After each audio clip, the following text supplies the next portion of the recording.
ચાલો હવે જોઈએ ઉદાહરણ 7.11. એમ દ્રવ્યમાન અને એલ લંબાઈના એક સળિયાની તેને લંબ હોય અને તેના કોઈ એક છેડામાંથી પસાર થતી હોય તેવી અક્ષને અનુલક્ષીને જડત્વની ચાક માત્રા કેટલી હશે? હવે અહીં આપણે સમાંતર અક્ષનો પ્રમેય ઉપયોગમાં લઈ શકીશું. જુઓ કેવી રીતે.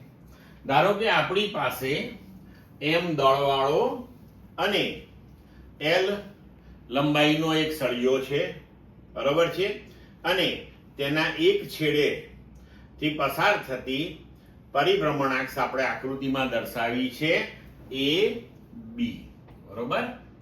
હવે આ સળિયાના દ્રવ્યમાન કેન્દ્ર એટલે કે આ કેન્દ્ર ઓ માંથી પસાર થતી પરિભ્રમણાક્ષ ને અનુલક્ષીને આપણે જડત્વની ચાક માત્રા લઈએ કે જેને આપણે આઈ સી કહીશું, બરોબર.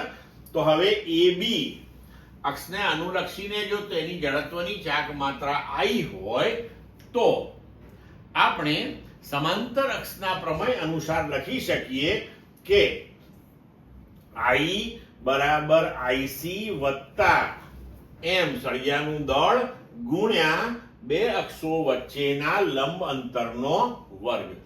હવે આઈસી કેટલી છે? તો સળિયાના દ્રવ્યમાન કેન્દ્રમાંથી પસાર થતી ને સળિયાની લંબાઈને લંબ એવી અક્ષને અનુલક્ષીને સળિયાની જડત્વની ચાક માત્રા એ આપણે આગળ ટેબલમાં જોઈ ગયા, એ થશે ml²/12.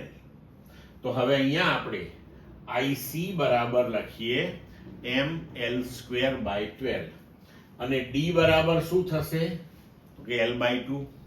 તો હવે આપણે લખી શકીએ I બરાબર ml²/12 પ્લસ ml²/4 અને આપણે સાદું રૂપ આપીએ તો આપણને જવાબ મળશે I બરાબર ml²/3. એટલે કે આ સમીકરણને જો તમે I બરાબર mk² સાથે સરખાવી દો તો તમને ચક્રાવર્તનની ત્રિજ્યા પણ મળી શકે અહીંયા k બરાબર l/√3. તો આવી રીતે આપણે આ પ્રમેયોનો ઉપયોગ કરી શકીએ છીએ. ક્લિયર?